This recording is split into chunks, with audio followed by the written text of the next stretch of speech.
everybody, for listening to Blackout. We were recording from the NOHO fourth wall. We've got Travis Clyburn on the ones and twos. I want to thank everybody for listening to the last episode with Josh Potter and listening to the episodes. I got a big boost in downloads, and I'm glad I've got a couple more subscribers.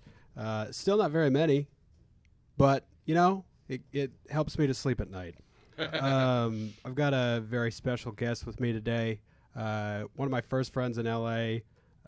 It was a friendship that, you know, it's unparalleled. We're building a bond, he and I, and it's based on nothing other than convenience because we're in the same place at the same time. Frequently. We have nothing in common. This is other than we do name, stand up, and we apparently like to wear black and white. Black and white. His name is Josh Edelman.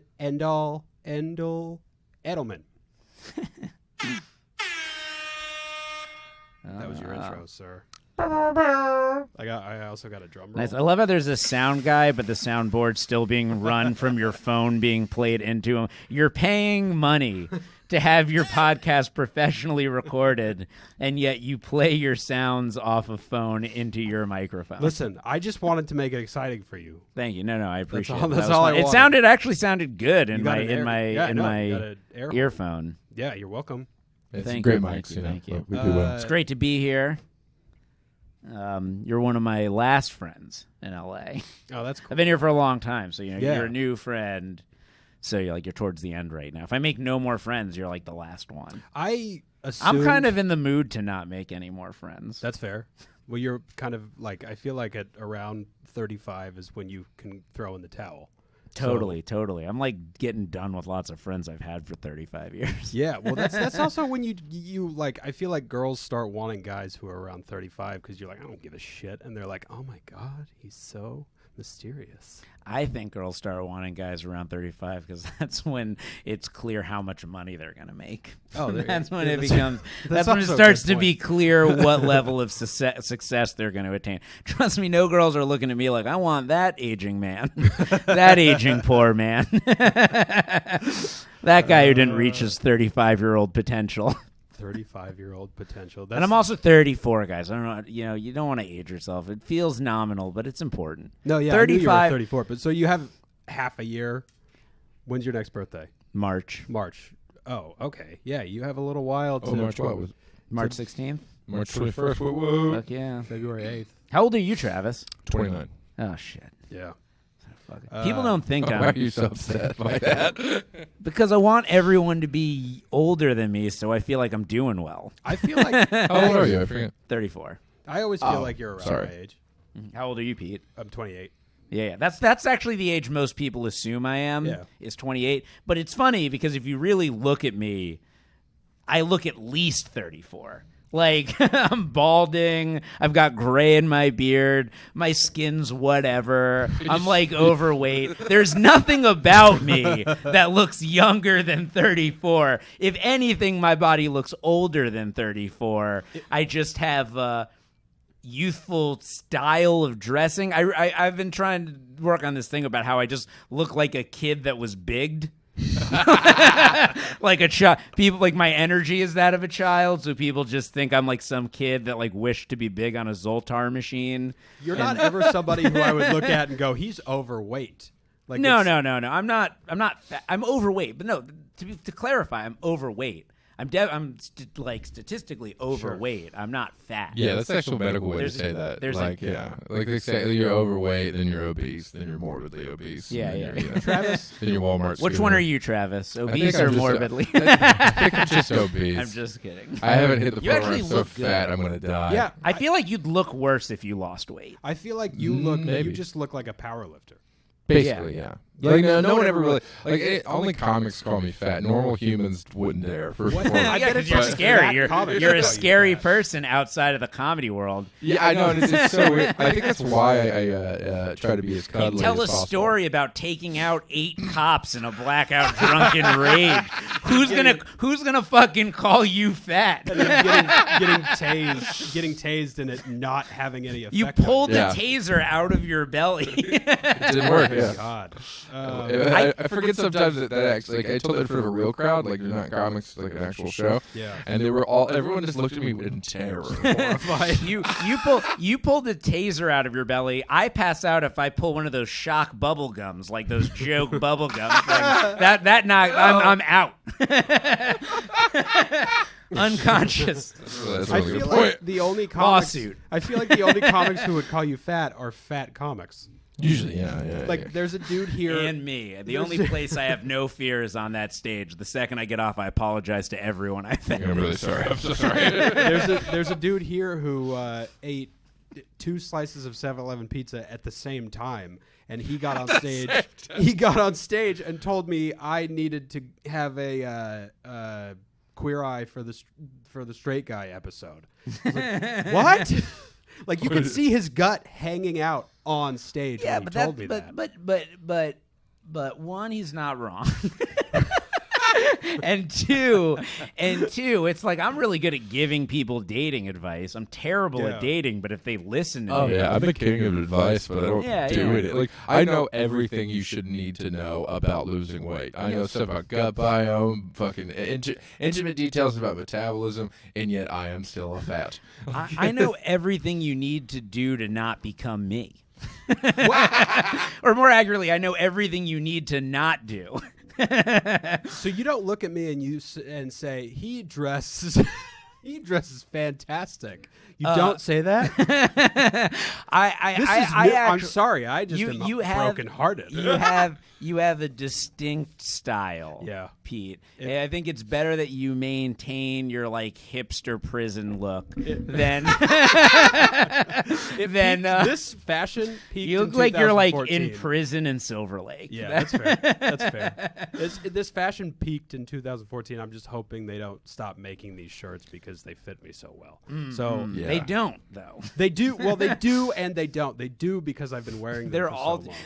they fit you so well before you lost all that weight. That's fair. Yep. They look like they'd fit Travis well. Ultimately, nothing fits me well.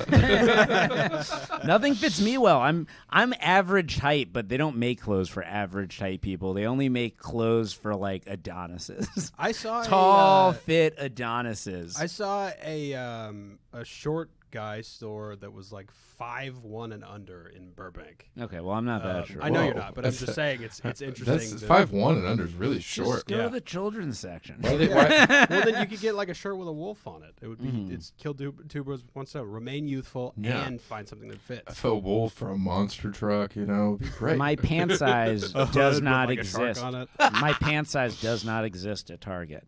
I have a what? What's the length? My actual length is 28.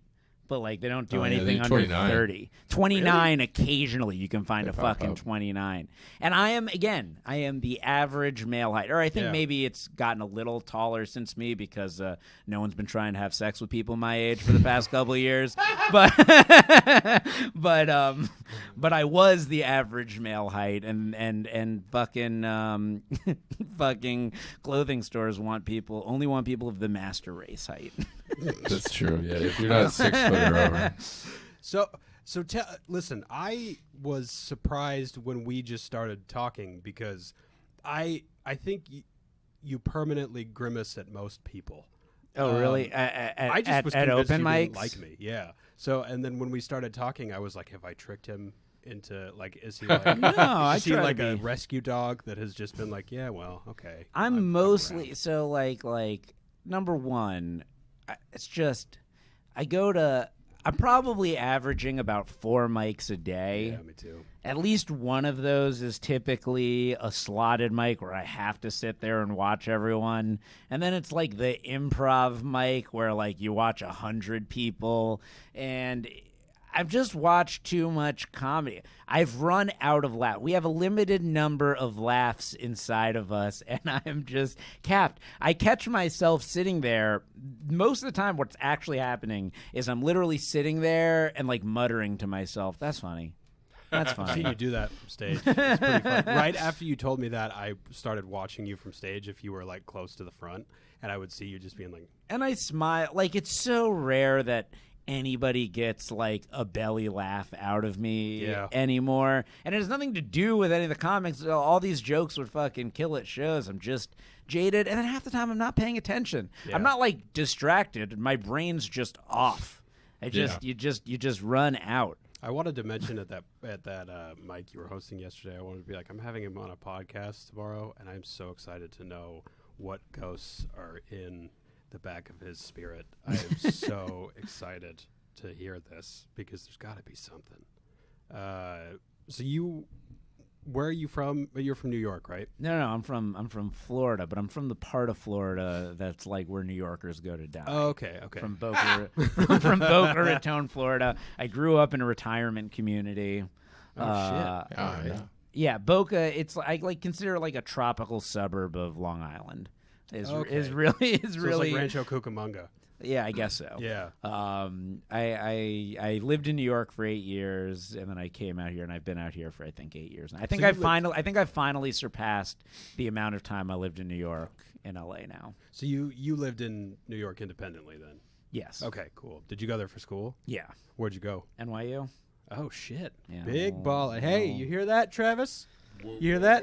We got a fancy pants in the. Do we got ourselves a city slicker in here? You better beat his ass. It was like a thing worth being proud of until like recently. I think it's still worth being proud of. Yeah, I guess. I don't know. Still pretty dope. Yeah, I wanted to go to NYU when I was a kid so bad, and then I realized you had to have. Well, you needed to get grades. richer parents. That was your mistake, was not having richer parents. So you did well in school? I was interesting. I like would describe myself as like the Rushmore kid. Oh, okay. Yeah. I was like the captain of the tennis Rushmore, team. Go watch Rushmore. I was like the captain of the tennis team, like captain of the debate team. I was like in all the school plays. I ran the film production club. I ran track and field, if you can believe it. Oh shit. JV basketball. What was your event in track and field? Long distance running, or more accurately, long distance walking slowly. Okay, But there's that kid with like cerebral palsy who just got a Nike deal at Oregon for his long distance running. I'm like the kid with like laziness that gets a Nike deal. Like even lazy people can compete in track. When he got and field. that, I was like, I have no excuses anymore. I can't do anything. So you graduated from NYU. Yeah, that's great. You're doing better than most people I know. Thank you. So at least you have that to be like, if anybody gets into an argument with you, you'd be like, feel free to murder all these ants that are around. By the way, I don't. If anyone gets into an argument with me, I'll be like, I have rich parents, and I will sue you. I will sue you. I'm related to lawyers. You are related to lawyers? You. What was your event in debate? I did duo, which is kind of like an acting thing more than like a debate thing, Yeah. but it was like part of debate club. I was at debate for a year, and I just was like, I hated the I did teacher. Model United Nations. I did not go to a school that had any of the things you guys are talking about. I watched our electronics teacher, that's what we call the guy who taught us how to use computers, get fired during class. Well, I went to They cut budgets, and they walked in, and I watched them remove him. I went to a crazy private school growing up. The owner of my high school. We had an owner who very much he very much involved himself in our school. I don't want to spread rumors because I heard he's gone for certain reasons, but I don't know if it's true, so I shouldn't say anything about that. But you can infer what happened to him from just me saying that. Whatever you think is probably right. So like I was playing on JV basketball, and like when I was a sophomore, and the entire varsity team was seniors, and I was like, oh, okay, great. Like next year, I'm probably going to be good enough to be on our terrible last place varsity basketball team.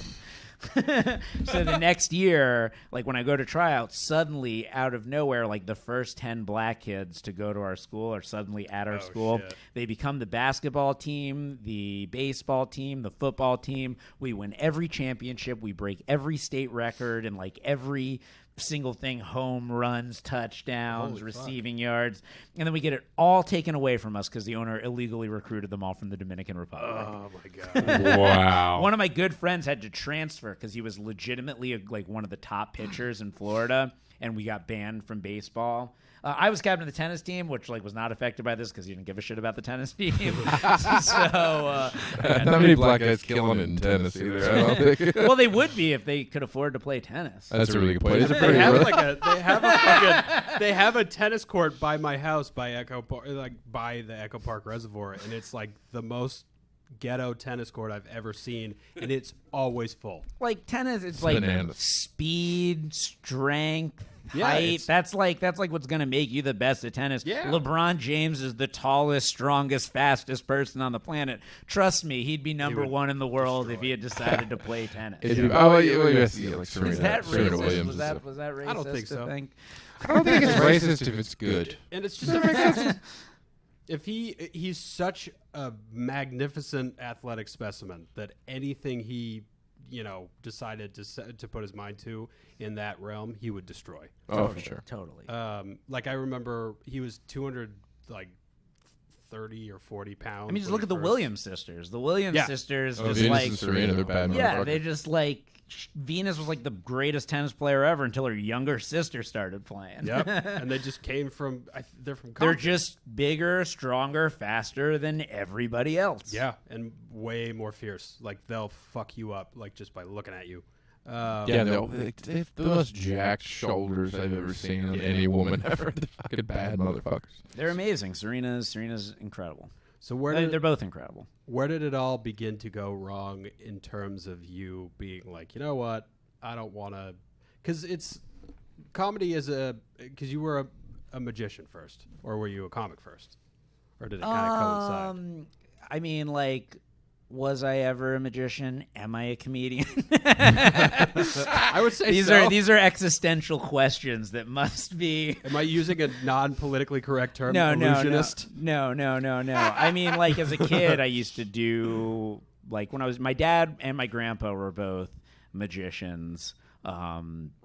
Yeah, so you come from a long line of magicians. Family of magicians. I mean, my dad's also an eye doctor, and oh shit, okay. AKA a magician. A magician. I mean, he was attracted to the eye because he liked like the idea of like optics and things. I think magic did. Your dad sounds like a fucking villain in a movie. Yeah. Oh, my dad's the nicest. My dad's the nicest guy in the world. The man was obsessed with the eye. He thought we would trick everyone's eye. No, my dad's the kindest, funniest guy. But he also had an incredible sense of humor. He's also like my dad could write a joke book from just the like street jokes he knows. You could talk to my dad and he just, no matter what subject it is, my dad has some street joke for literally everything to the point of it being annoying. Did he ever do stand-up? What? Did he ever do stand-up? He said he tried it one time and he got nervous. But he did it. He said he did it. He didn't love the experience. But he sounds like he bombed. But well, now he'll he gives like lots of his friends have my dad like MC like their things. Okay, so he's charismatic. He's charismatic. He gives lots of speeches. Probably goes on a little too long at them. My stepdad is the exact same way. And I think now that I'm doing it is awoken. Does he like your stand-up? Does he like my stand-up? Yeah, I don't know. It's funny. I think my lifestyle stresses him out because he's very much I don't know. My dad very much is a creative person that took a very straight edge approach. Yeah. And he doesn't understand the idea of being happy and being poor, and but he also it's hard to didn't understand. have rich parents. Yeah. I don't think any of us are really happy. But where do you live? I'm kind of happy right now. I think Werner Herzog I heard say something funny when somebody asked him if he was happy, and he was like, "Happy is a fleeting thing that comes and goes. There's you no have way moments he's happy. of happiness. That man and you have moments man will commit suicide to his own voice. He is. Dude, he says some of his quotes are outrageous. He is always sad. Well, Werner Herzog is the real life Chuck Norris stories. Remember the Chuck Norris stories? They're like Werner Herzog's just like the real life version of those stories. I don't get Chuck Norris is just a Republican movie star. Werner Herzog's like the guy who's like, I went into the jungle and walked 300 miles barefoot to save my friend's life of cancer. And you're like, what? I forgot. Doesn't make any sense, but somehow it seems to have worked. Like one of his first movies was he went into the jungle and like hung out with monkeys or something, and then the last series I watched of him was him doing those like extensive interviews on death row, and him just talking and like being in those situations. I'm like, how do you not hear yourself speak and then be like, well, I think it's time to turn it in. But I think that narrate your own death. I pulled my Range Rover into the garage. I think my dad loves like the idea of me being a successful comedian, because I think like it is like deep down something that he like probably does on some level wish for himself. My dad definitely would have loved to have been a professional magician, I'm sure, and probably would have been, and he kind of is a comedy magician. When I did magic professionally for a living, I was much more a comedy magician than I was a magician. Magician. But people hired me as a magician, and then I just showed up and did more comedy than I did magic. But they were happy because they had a good time at the show. Yeah, and I did do tricks. Like I don't remember if it was you or there's another dude who's doing comedy now who did magic, and he's like, well, you get work like 3 months out of the year and then nothing. Well, I my like foray into doing magic was professionally was like I did it as a kid, as a hobby, really loved it. Like, you know, it was a way to not make friends at school, and and then I was working at a film company after college, and I got fired, quit. Hard to really determine. I was able to collect unemployment afterwards. Fair. Okay. And but I needed a job, and I saw in this magic store there was a sign that said "Magician Wanted." I went in and told them I was a magician, and they didn't even ask to see a trick. They just hired me. That's hilarious. Like good bosses do, I guess. And then wait, what kind of store has a sign that says "Magicians Wanted"? Well, it was a costume and magic shop. Well, that makes way more sense. They had a magic department. It was a brothel. I'm in charge of the magic department. But then, so like I was back there, and like I had all these magic books, and like all the new tricks were coming in. So I'm like learning everything, because like that's what I tried to do with my time to not make it a waste. And they had a stage there that like they used to do shows at. So I restarted their free Sunday magic show. And then people would come to the magic show, and then this agent came and saw me, and she was like, hey, you're really funny and good. Let me, like, book you for gigs. And then she would book me for gigs. And then, like, people would also come and, like, while I was selling them tricks and showing them stuff, they're like, hey, do you do parties? I have a kid's birthday party coming up. So oh, wow. It just kind of, like... I always said it's funny that there are all these people in New York who like were very passionately trying to become professional magicians, and I was very passively just being it. Yeah. Like against what I wanted. Part of the reason I left New York and came to Los Angeles was like I felt like I had become a magician in New York, and it wasn't what I wanted to be. That's so weird. I more wanted to be a filmmaker, and came out here. Do that. So and now I'm a comedian. Do magicians So now I got to leave again. No. Where you go next? Kansas. Kansas. I hear booming, Kansas the booming film scene in Kansas. Kansas burns magicians. I wouldn't go there. And Jews. That's Alabama. And Jews. Oh yeah, you shouldn't go to Kansas Alabama, in general. Double whammy. Yeah. Magician and Jew. Don't go there. What's the difference? That's what they would say. Do magicians just go to open mics the same way that comics do? I don't know. I never did. I just like literally. That's just how I became a magician. The only time I've ever seen magicians, I guess these days is on Instagram and stuff, and they're like on the street. Yeah, it's a weird thing. Like it's funny because when I came out to Los Angeles, you know, my parents and lots of people were like, "Oh, why don't you just do magic out there?" And I'm like, the impression is always like, oh, you get paid so much to do an hour show. Like you could just do that and do other things. And I'm like, yeah, but what nobody ever understands about these things where it's like you get paid so much for an hour is you do a full-time amount of work getting that hour. Yeah. It's a full-time job to get the hour that pays you. So was it decent money? Yeah. I mean, when I was doing it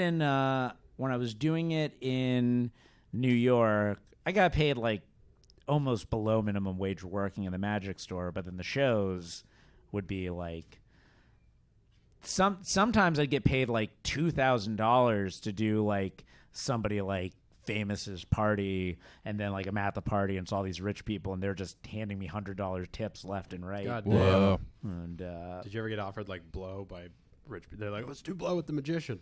I had been offered blow at parties. I've never done cocaine, so I wouldn't do that. But in line with this podcast and the topic we haven't yet to even discuss, people would buy me tons and tons and tons of drinks at lots of these events because I'd be like a roaming magician and people would just be handing me alcohol. And there are multiple times where I'd been like at a job working and just I like that too. Yeah. What? Roaming magician. I really like that. And I just I would notice like, oh my God, I am like near blackout drunk at work, needing to continue to perform complicated sleight of hand.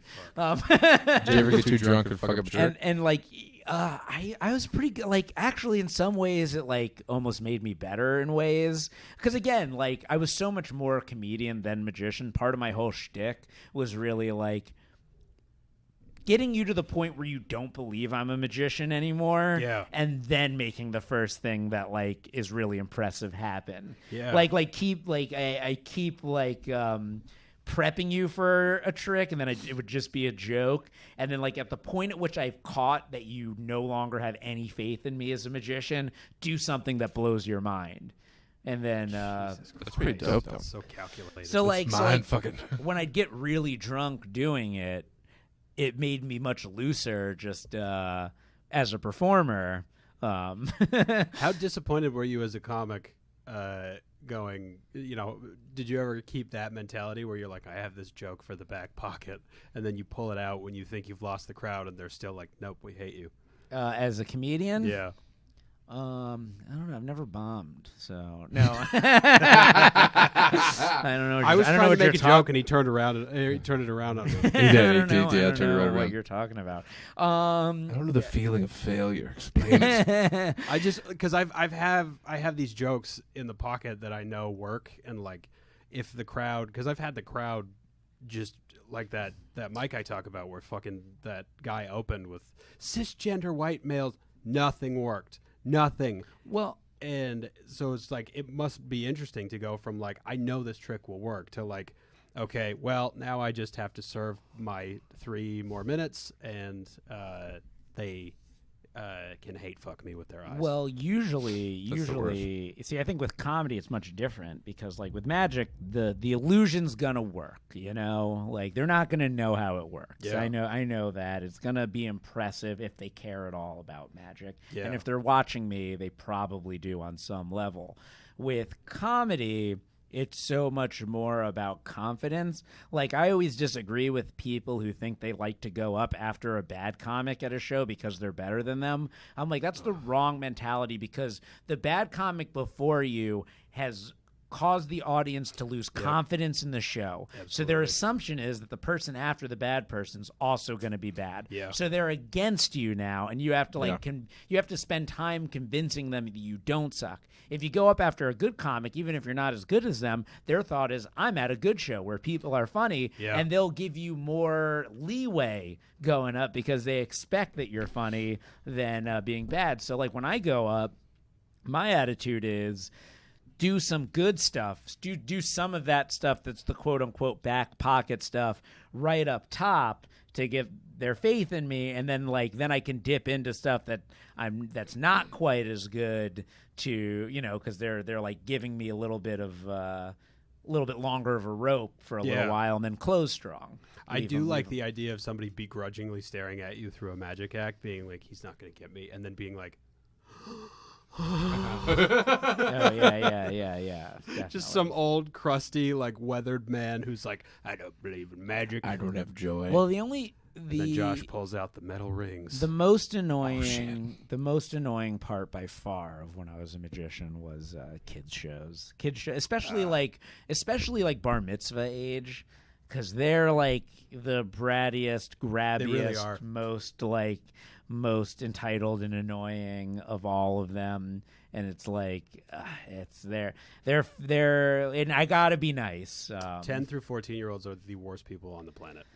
Yeah, I mean, I'd agree with that. Twins. No, it's the like when my sisters were going through their phases of like having to be cool all the time, like it was just like, oh my god, especially like Jewish bar mitzvah kids being like told that that they can be anything they want and having all their parents' love and support. I've been to and some being the center of attention. Because Yeah. also, like, Jewish families aren't that big. You're usually like an only child or like one of two. You're not like treated like dirt, like the sixth of seven children in like non-Jewish households. You're special. Yeah. You're special growing up in a Jewish household. These kids think they're gifts. fucking special. At 13, they get like an elaborate party where they become a man. I'm a man now.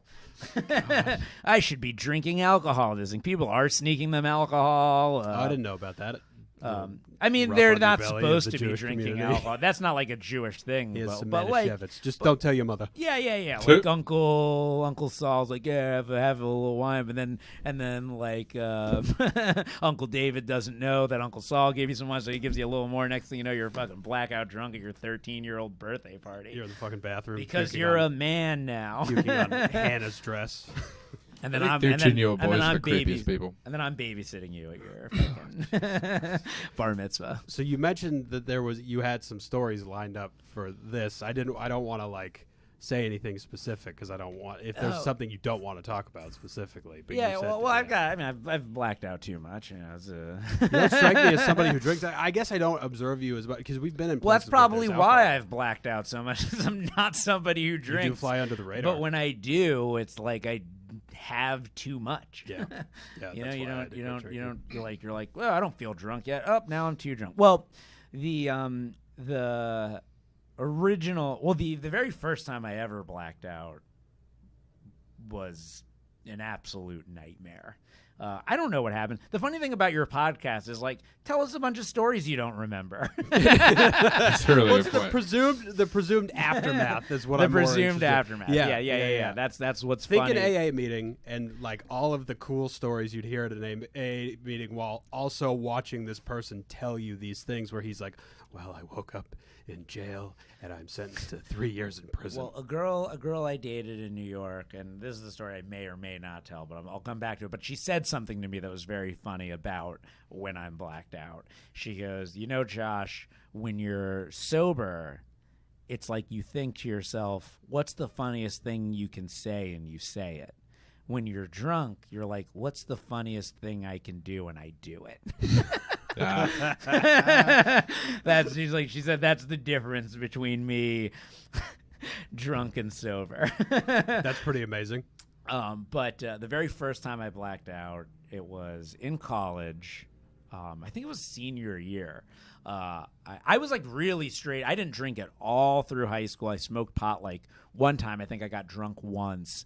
And then also my freshman year of college, I like again smoked pot like one time and got drunk like once. Sophomore year was really like my big, being depressed and crushing it with substances, coming out party. What did you major in? Film. Oh, okay, cool. Yeah. All right. Film, TV, and philosophy. So you were nice and depressed. Yeah. Philosophy, especially. Or as I call it, Nietzsche. film, TV, and stand-up comedy. Yeah. But the first time I got blackout drunk, I don't know at all what happened. I have no story about it or anything other than I woke up in my apartment. I went into my bathroom, and it looked like I just decided to spin in a circle while I vomited. It was just everywhere. It was like I played a practical joke on myself. Josh is gonna hate this in the morning. It was like I saw 30 toilets, and I'm like, I don't know which one it is, but I'm gonna keep guessing. It's like the spray the water in the clown mouth thing. I lived in New York. I had somehow found this one-bedroom apartment that was $1,300 a month in Union Square, which sounds like a lot of money. It is a lot of money, but is insanely the best deal anyone who lives in New York has ever heard of that's listening to this podcast. But leaving that blackout drunk vomit all over my bathroom all night long to let it harden in there, no matter how much I tried, how much I cleaned it, how much Lysol I used, I could not get rid of the smell. And I moved out of that incredible apartment because I just could not kill that smell. That's so sad. It was the saddest thing. What's that book where they bury the person and the heart keeps beating? Oh, Telltale Heart. Yeah, Telltale Heart, but just vomit. I could not get rid of it no matter how. It was like a daily thing I did. Like part of my daily routine was like wake up, go to class, come home, try to get rid of that smell, go wander around New York because being inside my apartment was horrible. People notice it too? Yeah, I couldn't have anyone over. It was just like I couldn't get rid of it. It was my punishment for over drinking that much. You should figure out I think it was boxed wine. It was boxed wine that got me the first time. That's so the visual of you spinning in a circle. Seriously, it's the only explanation. I literally. Oh, funny! Oh my God. I woke up and I felt like death, and I walked into my bathroom because I had to like do something, and I was like, oh no.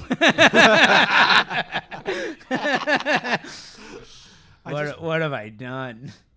That's the worst feeling, is waking up with that hangover where you're like, I wish I were dead. I wish I didn't wake up because the sun greets you so passive aggressively. So fast.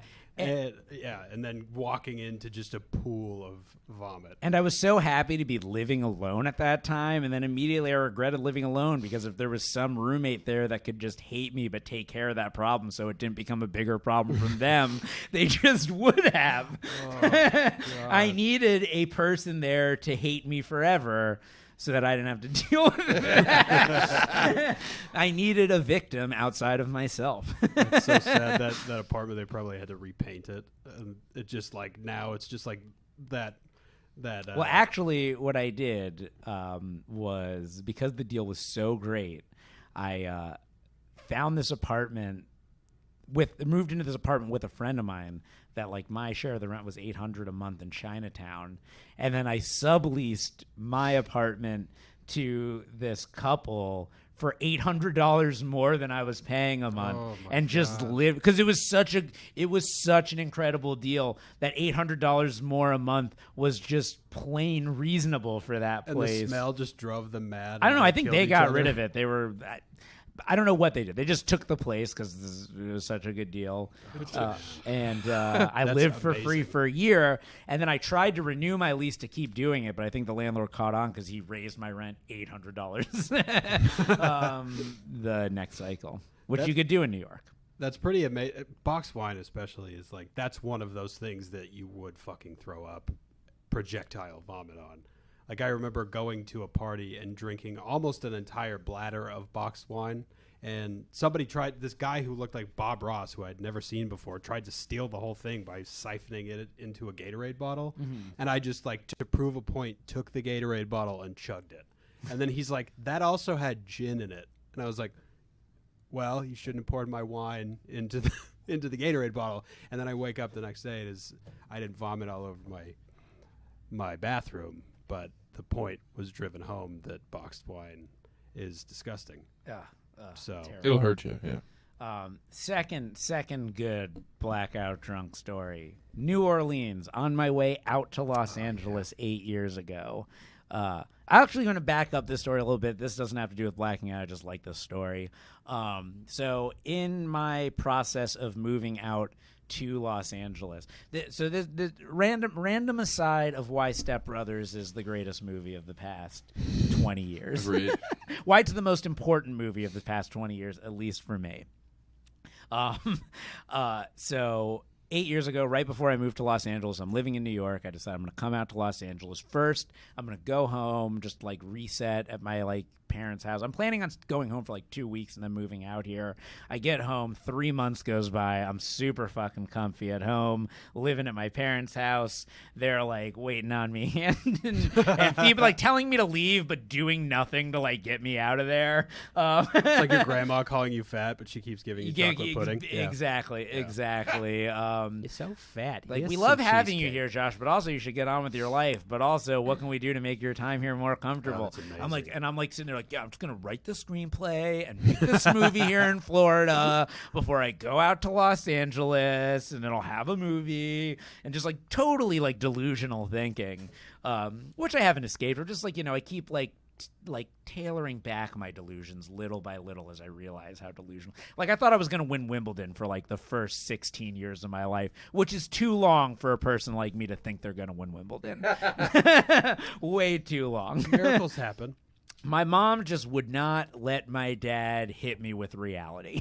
It's really my dad knew from the start I was never winning Wimbledon. He knew from the start, but I was I'm going to do it. And my dad would he's all right, well, if you're going to do it, I'm going to start waking you up at 6 a.m. to swim laps.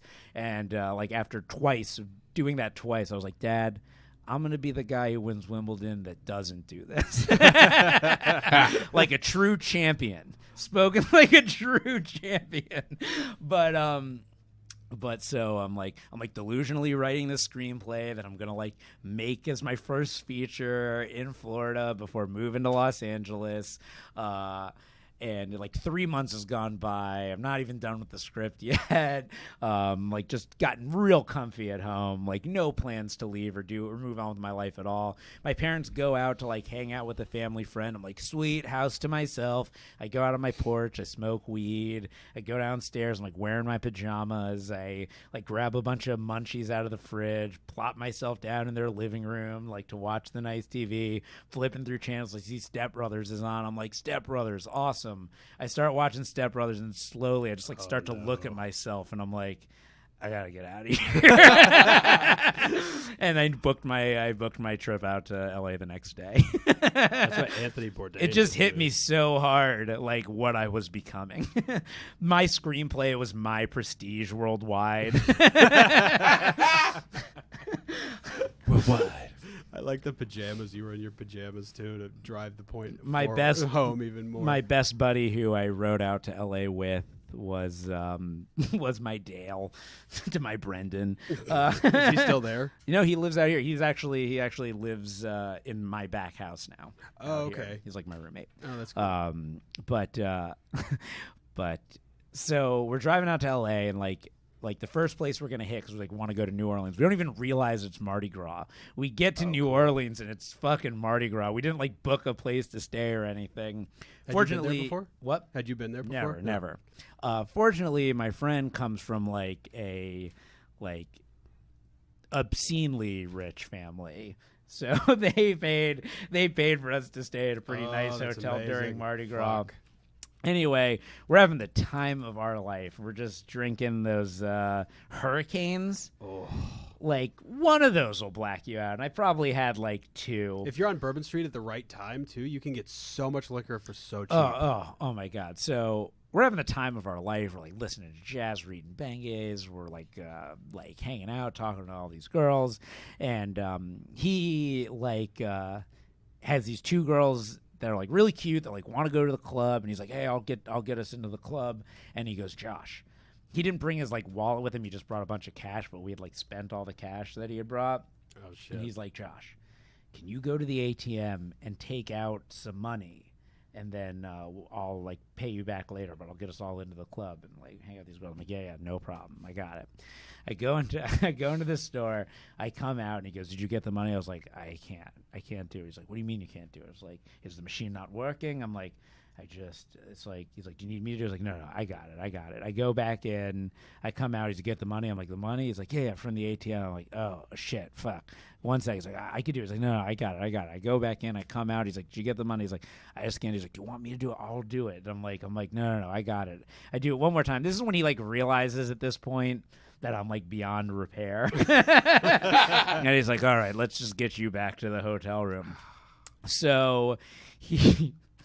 I am such a maniac in this story. So, like, we're about 3 blocks from the hotel. It takes him about an hour to get me back to the hotel because every girl I see, I stop and start doing magic tricks for them.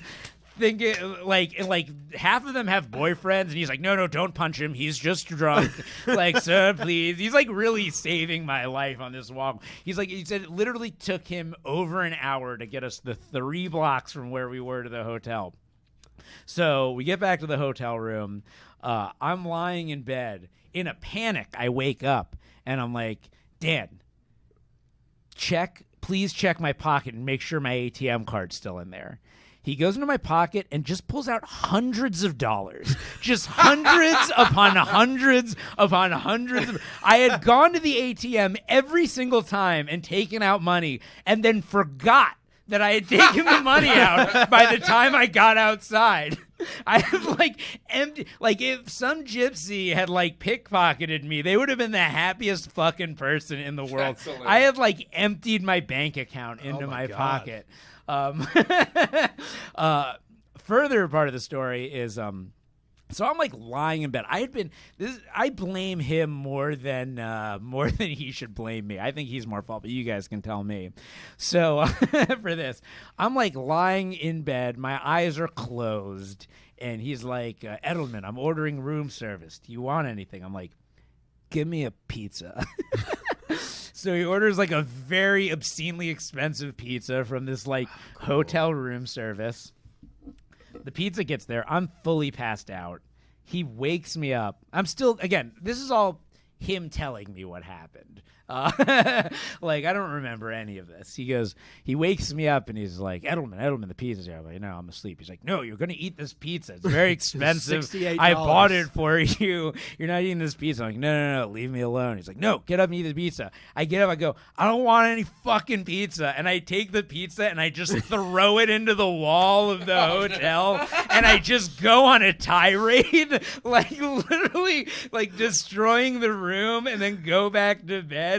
And part of me is like, I had been such a nightmare for you for so long tonight. Why would you wake me up? Why would you not be like, at least it only cost me a pizza to put this guy to fucking sleep?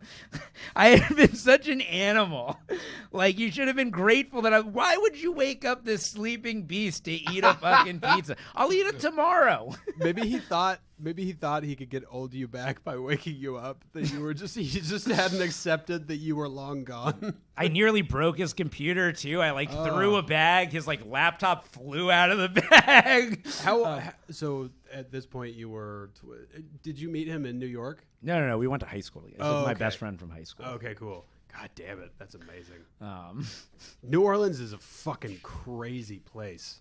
Like. Oh God! It was one of the best couple of days of my fucking life. So there are days you remember at least too. Oh yeah. It was just. I've wanted to go back to New Orleans ever since. I haven't gone yet. Yeah, it was really some of the best fucking days of my life. Incredible memories, incredible non-memories. Just a great time. I feel like that feeling when you were talking about going in and going to the ATM, like when somebody's like, all right, it's time for you to go home, and then that's the worst part for me is like in my head those memories of people being like, hey man, you're being retarded, let's go, and I'm just like, you don't know, hey man, I'm not that guy, I think you think you have me figured out, you don't, I can hang, and it's just like, oh Jesus Christ, you just need to go back. But I'm impressed that you got all those girls to stop for the magic tricks. That's amazing. That says that you're just like, hey, honey, you want to see a fucking trick? I I mean, it's interesting. I don't know quite what's happened to me, whether it's like lower libido or what, but like I used to have this like unacceptable confidence going out at night and talking to women, and I like willingness to like do magic tricks and be funny and fun. And now I just like have low interest and so being a stand-up, I think. Yep. I think yeah. we don't like to talk to people. What makes you a good comic? Yeah. But we only can talk to people if there's 100 of them, and they have a microphone in our hand. Exactly. I only have enough patience for 100 people at a time. Yeah. Move along. But yeah. So third and fourth story kind of go together. This is less like a blacking out because like I was out partying or anything. This is about my foray into taking Xanax while I fly. No. Oh, nice. Yep. So I am a terribly neurotic flyer. I fly a lot because it's just what am I going to do? Take the fucking train? Yeah, especially like across the country. Yeah, I visit my parents in Florida all the time. I mean, when I was living in New York, but like I would have a meltdown every time in the plane, just because like I don't believe planes can fly. It defies if you have any part of your brain that's logical, it defies everything you believe. Nothing makes me believe we live in a simulation more than planes. It's the same. Fly. It's the same fucking feeling I get when I'm in like a crowded mall and I'm like, if anything happens, I'm gonna die. Like I'm gonna get trampled to death by these 400-pound people. It's just it's what separates you from other people because it's kind of like it's a cerebral thing where you're just like, there's no fucking way this is happening. God, if there's a God, cannot like this. Yeah, it's just like I'm in a thing that's heavier than my house, and it's going to fly thousands of feet, so gracefully, miles above the ground. Yeah. I'm gonna die. We're all gonna die. Yeah. So like after just too many just like complete meltdown panic attacks on flights and I compare like turbulence to like a bad mushroom trip. It's like you're in it, nothing you can do. This is the next 4 hours of your life. Oh, it's so true. Oh my God. So I'm just like I need something to calm me down. Like I just need it. It's definitely something that should legitimately be prescribed to me. That is currently legitimately prescribed to me. But at the time, I didn't know you could just go to a doctor and tell them I have this problem and they could give you drugs. I thought I had to black market it. Buy it from Travis. Yeah. So You can't, Travis by does the not way. sell Xanax. That was a joke. No, of course not. No. Thank you for telling them. So I call my pot dealer in Florida, like when I'm in Florida before I'm flying back to New York. And I'm like, hey, man, do you sell Xanax? He's like, no, but I have some Xanax if you want to buy it. So yes, you do. So the correct answer is yes, I do sell Xanax. Yeah, and reliably would sell me Xanax every time I needed it after that. He was a Xanax dealer. He just he wasn't ready to admit it. He just wasn't being honest with himself about it. I'm not like I mean, like I sell it, but like I'm not like a dealer. I've got a bunch of other things I don't deal if you need any of those also. I definitely don't sell cocaine, which I have. So you need any mushrooms, coke, heroin? I don't sell them, but if you need it, I have them right now for sale. Like a decent in this nicely organized backpack, all already measured out. I just buy them in bulk because it's a lot smarter. Because sometimes when people come and they want weed, they also would like black tar heroin. It's like fucking Jumanji in here with all the fucking bugs. Dude, ant season which right now it's ant season. If anyone is listening, no ant season. Dude, it's like Moses at this like time of year, every year, into the fourth wall. This happened the last 2 years. Crosses it in front of the camera. Let these comics go. Our doors don't really seal technically, so ants just fucking funnel in here and just go to town. It fucking sucks. You got to get those little better than the definite asbestos at the Hollywood Fourth Wall. Oh, dude, yeah, it's such an old building. There's no way Joe doesn't have mesothelioma. Joe definitely. Absolutely no. Especially in that fucking bomb shelter. There's no way that's just not rife with asbestos. Oh yeah, so much asbestos back there. I was looking at those foam panels today. I was like, I think this is asbestos. You want to be careful. No. I got it for free. Like I can't imagine why. But you should just change the name of the fourth wall to the two plagues. We got frogs and we got ants, guys. It's gonna be a blast. Anyway, what was I saying? Xanax on a plane. Oh yeah, so I call my weed dealer and he sells me some Xanax. So like I'm at the airport and like I've never taken pills before and like I don't know what to do. Nerd. And I make the mistake of calling my drug dealer to ask how to take these drugs. Christ. And he doesn't understand that I Josh want. just vomited. No, I had. He swallowed it like a gentleman. I had to burp. I just drank a bunch of coffee. I'm a Jew with like Jewish esophagus. Was it you that did that bit about like Jewish digestive system or something? I have a joke about Yeah, it. I thought you were the one who did that. Yeah. That's hilarious.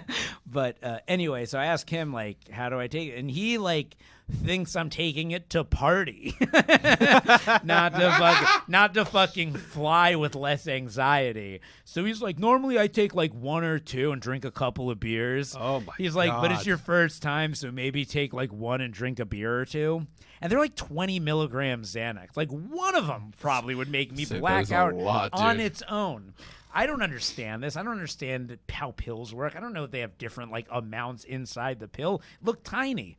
Yeah. They do look so inviting. So I take one. I go to the bar. I have a drink. I wake up in bed in New York with my luggage and no memory of a single thing between the drink and waking up in my bed in New York. I fucking teleported. Whoa. Like I might have met the love of my life on that plane. I might have been held hostage and like been a hero and have like no idea about it. I couldn't tell you a single thing that happened. I could be on like the no-fly list. I don't remember what I just literally teleported. In a way that's amazing, but in a way that's so scary. Yeah, if only I could like rely on that, you know? If only I could like be like, oh, I take a Xanax and a beer, I teleport wherever I go and not worry about whatever I'm doing in between that time. Like not have to worry about Wolf of Wall Streeting it. And wake up in fucking Abu Ghraib. Is that no Guantanamo Bay? Guantanamo Bay, yeah. I don't know why I'm here. I'm sorry. I took a Xanax and drank a beer. My drug dealer told me to take 3. Is that not the right dosage? I'm white. They wouldn't put me there. That beer gets any longer, man. I'm really worried about you. But I think a benzo and alcohol can kill you too. Probably. It's I've done them a few times together, and I've always felt just awful. But you black out so easily. Yeah. so quickly, Almost instantly. It's bananas. And what was the so I did it with the beer one other time before I learned that this was not the right thing to do it. When I flew to Israel for birthright. Did you? Yeah, Dad, the humble brag, didn't you? What's You the got humble brag? the trip for free. You're one of God's chosen humble- people. The humble brag just makes people hate us.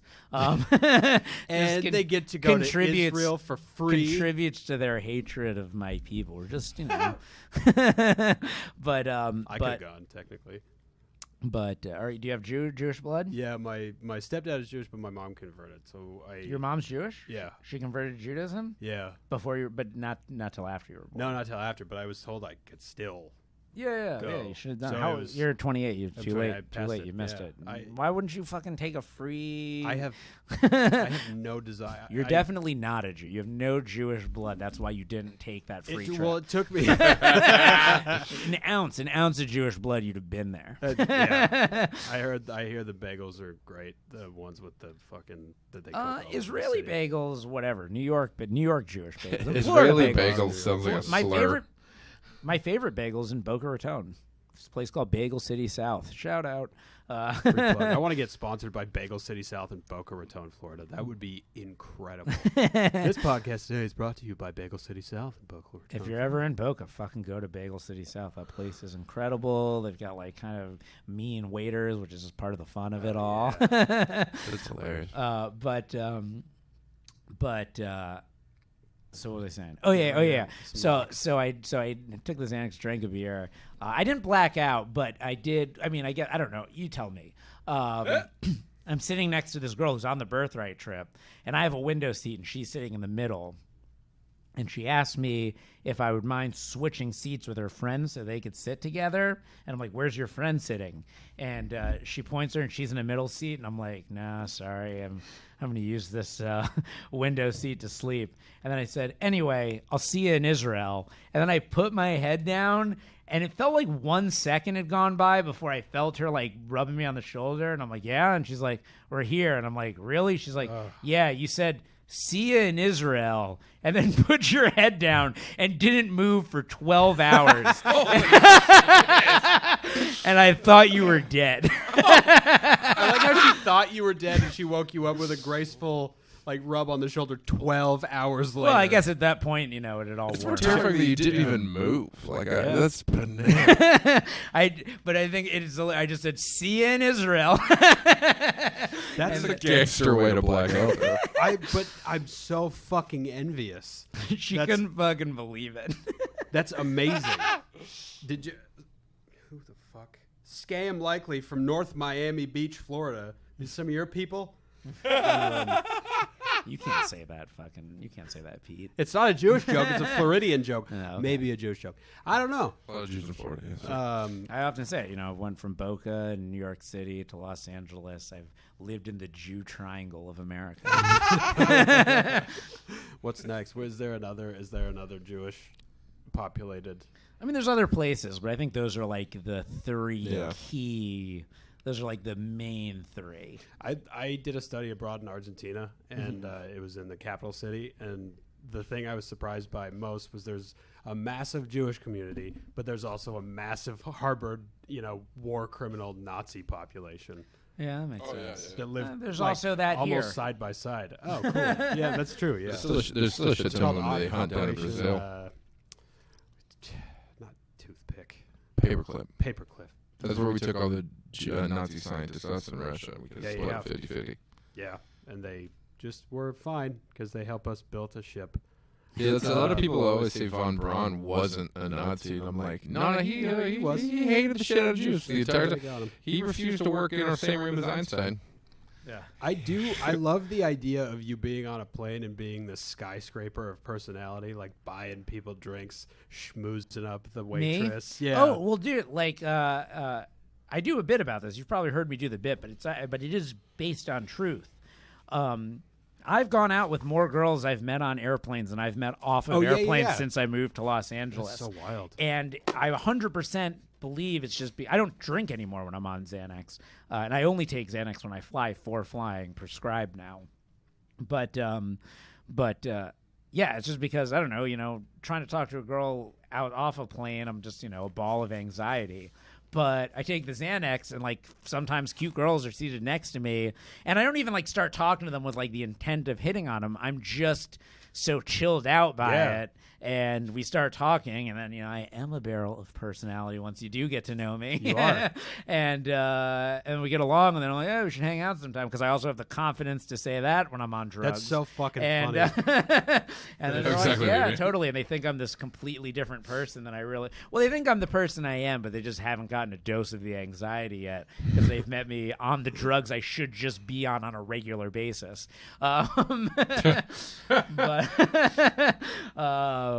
Yeah, and then I've got. Are you still afraid of flying? I almost use it as an excuse to take the Xanax now. I'm like booking flights every day.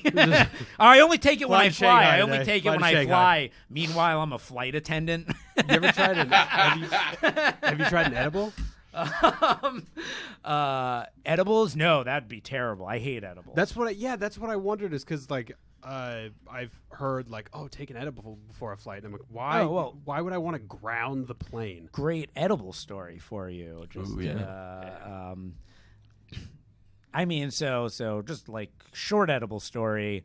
I saw what I believe was Mitch Hedberg's very last ever performance while on edibles for my birthday. I like barely remember it, but I remembered even like on my way too intense edibles thinking he seemed real fucked up, and then the next morning we woke up and he was dead. Holy Oh shit. shit! Yeah. So you actually saw Mitch Hedberg live? The night before he died. Holy fuck. Where? Caroline's in New York. Oh shit, that's so cool. Cool but not cool. Yeah, you know? it was very sad. I was a huge fan. Yeah, That's like what I did. That's he's what I one of did my for my favorites. birthday. Good God. And I forgot it was like fairly, like it was a long time ago, but also like fairly recent history. when I was in college. Yeah. So, yeah. And 'Cause he was on that 70s show, too. yeah. Yeah, that was fantastic. I mean, I think those are all my good stories. I think that was like one of my favorites, if not my favorite so far. So you did not sweet. disappoint. Thank I you. hope love you to had be fun. people's favorite. Yeah. I always have fun. I could tell you came correct. Some people don't come correct. You know what I mean? They're like, why are you going to talk I about had it? You any wanna idea talk- what that meant. I drank a liter of maple syrup once. I'm like, you need to leave.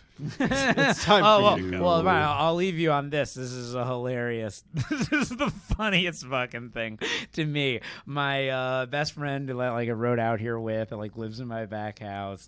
So you guys are still super good friends. Oh yeah, he's still my best friend. Oh, cool. That's cool. He's annoying as fuck, but he's annoying me today. But he's my best friend, and he like is hanging out, and he's like asking me if I want to drink some of this new bourbon he got. He's like, it's just this incredible tasting bourbon, and he's like, I got a bunch of bottles sent to me, and I'm like, no, I'm okay, I'm not drinking tonight. And then he's like, you went to this other friend of mine house, and they're like, oh, I'm like, what'd you do last night? I was like, oh, me and my friend drank that whole bottle of bourbon. It was delicious. So then, like, a couple days later, I go into his, like, pantry, and I see, like, a bunch of bottles of this maple bourbon lying around, and I'm looking at it, and it's, like, bourbon-flavored maple syrup. It's non-alcoholic at all. And I'm like, is this the bourbon you were drinking? And he's like, yes, it's delicious. I'm like, you were drinking maple syrup. You and Ryan drank a bottle of maple syrup. He's like, well, we got drunk. I'm like, that's on you didn't. guys. You got diabetes. You were going into diabetic shock. You didn't get drunk. They're just saying that because they probably kissed and they were or blew each other. They're like, That's it's sticky, not gay. I sticky mean, sex. like, you get the best drunk off of this. It's so great. Have a great night. All of your no inhibitions. no hangover either. It's It so makes clean. you. It doesn't make you subscribe to any. It doesn't make you subscribe to either side of sexuality. You could just flow freely. we just held each other. It was Well, yeah. sticky, but we held each other. It was amazing. There's syrup everywhere. Well, Travis, what do you? This was. This is a really good one. This is a lot of fun. The best one I think we've recorded so far. Yeah, together you at seemed least. sad at the beginning of this podcast. So I was quite tired. Yeah, Travis was tired. I energized you. You were in. Yeah, I'm in my, the game now. My first review on my iTunes, somebody said Pete and Travis are great. Oh, And then yay. Somebody said, I think But it's like. I was in your first review. I was Did you leave it? Did you leave? the No. review? But I just like, they're like, you should have Josh Edelman because he's the funniest comic in LA. When I have- was like, yes. You'll be that. So narcissistic. You'll It's be ridiculous. that comic that comes back every 10 episodes. Nice. Yeah. Oh, yeah, you're our Tom Papa, like we're on Yeah. Rogan. Except you don't talk about bread. He makes great bread. He makes great bread. Right when he started talking about bread, I love bread, but Jesus Christ, He goes hard on the bread. he does. That's how you know. That's like when somebody's getting old, they commit to one thing. My Yes. dad is really into warehouses. He loves his warehouse, and he'll talk about warehouses. And he's like, "Today I worked in the warehouse, and it was so much fun." I'm like, "Oh my god, What That's am I going to be so- into? I'm always afraid of like getting into model trains. That's arguably the rapiest old man I got thing an uncle. to do. I don't know why it's just creepy to me. I Like, got an uncle who has them all around his house. yep. There's always just one guy. Yeah, it goes I just outside really and love back trains. into his house. Yeah. Jesus. Yep. So, you guys email me what you think you'll be into as old men. Hey, thank you, Josh. Thank you, This Pete, was for having me. fantastic. Yeah. Do you want to plug anything? Oh yeah. Guess you can watch my web series, Best Friends web series. His mom says it's the best thing she's ever seen. Best thing she's ever seen. It's like 300 views an episode. So YouTube doesn't think it's the best thing they've ever seen. I have a documentary coming out eventually about my comedy hero Al Ubel called Mentally Al. And follow me on Instagram and Twitter at the Edelmeister. Post about my shows on Instagram. I post about things that'll ruin my career on Twitter. Opinions. I'm definitely never working for Disney. I'll tell you that much. My Twitter feed is ensured I'm never working for Disney. As Walt Disney would that want. came with the same reason you got Birthright, though. That's What why do you you wouldn't mean? work for Disney. Disney's lots a of Jews notorious work for anti-Semite. Oh though, yeah, they which is do the now, joke. huh? I have a joke about that. Yeah, his head that's is right, rolling in yeah. his freezer. But no, all the shit I talk about Disney and certain filmmakers, well, they've certainly eliminated a large potential of my film career.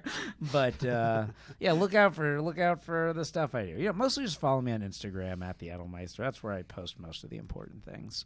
Yeah, and whoever is listening from Russia, thank you, because that makes me feel okay at night when I think of somebody in like Siberia being like, "This is a good podcast." I like this very much. This Travis has good laugh. It's very good. I have good time listening to podcasts. All I do is play with bears. I have 2 dogs. They bite me whenever I try to play with them. Yeah, email me your stories if you want me to read them on the air. It's blackoutpod@gmail.com, or I can just respond to them. You can keep it anonymous or put something in the subject line. Thank you guys for listening again. Make sure you like and subscribe. Follow Josh on Instagram. Follow Travis on Instagram. And I don't know if you have Twitter. I never do Twitter ever. He never It does. exists, but It's better to never do Twitter ever. It's better to never do Twitter. I do Twitter I all hate day it. long. I was never able to stick to it. I'm not good at reading. Yeah. I average 0.0001 likes per tweet. So it's just mostly a sad live journal to yourself. It's really just watching me have a mental breakdown on did a that last social media platform. I'm doing that Mother Knows Best show tomorrow. Nice. I'm very nice. excited. That's Reed's mom fun. seems really nice. Yeah, it's a fun show. Reed's cool too. Follow me on Instagram too, Pete Souvall, which you probably already do. The only people who listen to this are my family, and I think there's some people from Potter. And thank you again, and thanks everybody for listening. Bye.